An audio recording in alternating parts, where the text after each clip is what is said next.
Hi, I'm Daryl Joseph, and now we're going to talk about the wine country of Croatia. Croatia is one of the most beautiful of the Balkan wine countries, and it's one of my favorites because it has such a diverse array of terroir and climatic conditions, and what an assortment of indigenous grape varieties, really. So I think it's a country that you will really appreciate, especially for its wines.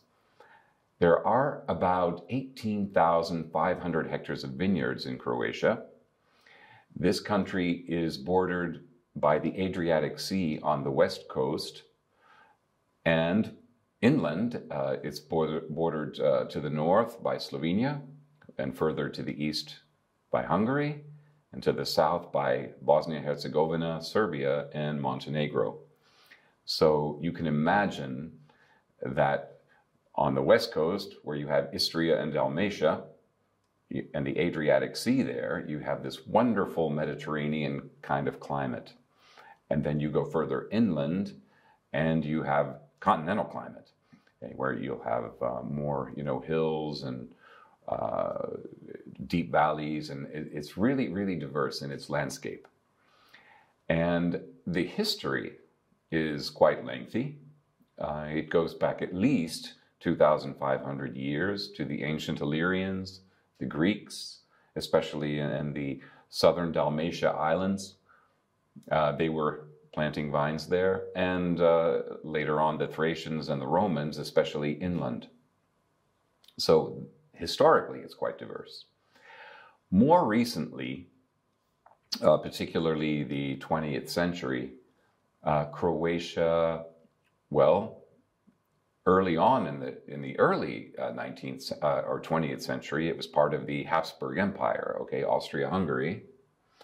And then you had the wars. After World War II, it became part of Yugoslavia.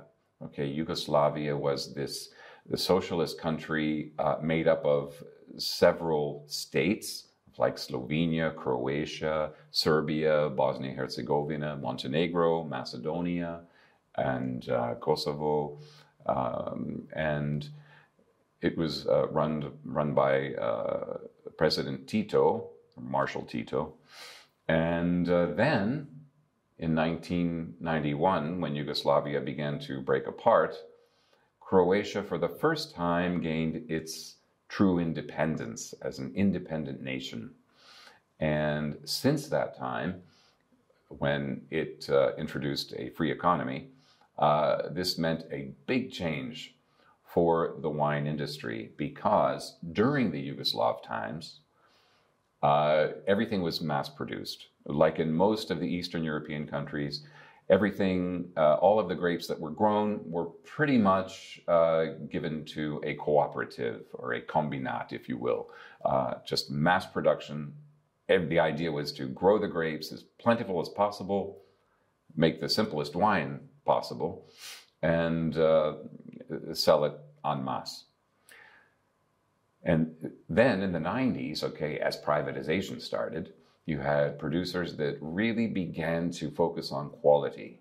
And wow, what has happened since has been truly beautiful. I will introduce the regions to you and some of the grape varieties, particularly ones that I think have so much character and beauty. And this is just an introduction, because really Croatia is a vast, vast land. Today you have 130 grape varieties, indigenous grape varieties in Croatia, but only around 40, which is quite a lot, 40 are used commercially. And then you have, of course, the international grapes, but more about that later. Croatia has 4 main wine regions, okay? Now, on the west coast I told you about, you have to the north, Istria and Kvarner. If you have a look at the map, you can see on the northwest coast the peninsula of Istria and Kvarner, which is attached to it. All right.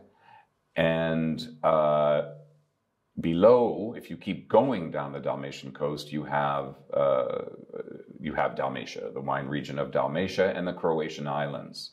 Okay, there are several beautiful islands down there that make wonderful, wonderful wines, which I'll tell you about.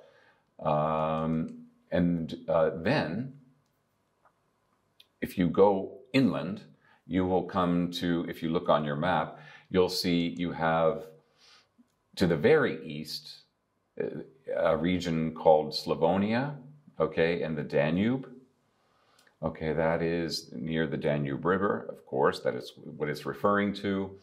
And Slavonia, and in this area, you see it's very deep inland. So of course you're getting a more of a continental climate. It's cool. Evenings it can get very, very cold at night, but then warm, hot, sunny days. And then to the west of that, it's also inland, and it's bordering, as you see, Croatia, and it's surrounding the capital of Zagreb.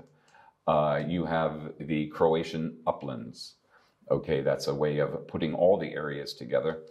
Where you'll find also, it's also a very continental climate, and you have some interesting producers there who are making the sparkling wine and some amber wine, natural wine.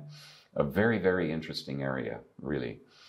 And it in many ways has similar climatic characteristics as to the east in Slavonia and the Danube. So now I will tell you a little bit more about each one. But overall, in general, these four regions, I just want to say, as I mentioned again, there are 18,500 hectares of vineyards. The total annual production of Croatian wine comes to around 70 million liters. Okay, that's quality wine. And the bigger percentage, about 65 to 70%, comprises white wine, and 30 to 35% is red wine. Okay, now an interesting point is that around 90% of the wine produced in Croatia is drunk in Croatia. So not a lot is exported. You have a very big tourism sector. Many tourists come to Croatia, particularly along the Istrian and Dalmatian coasts. And therefore, many foreigners are buying wines there. Okay, and that goes along with the Croatians who buy their own wines. Okay,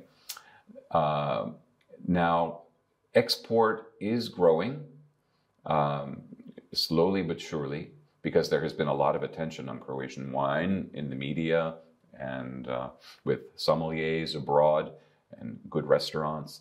So it is gaining a lot of attention. And of course, you know, with the popularity of Croatia on the coast and like the filming of like Game of Thrones and this kind of thing, the attention grows and grows. Wine is a very important part of the Croatian economy. So they're happy for the international audience to become familiar with it and hopefully love it and buy it more and more, providing it's available.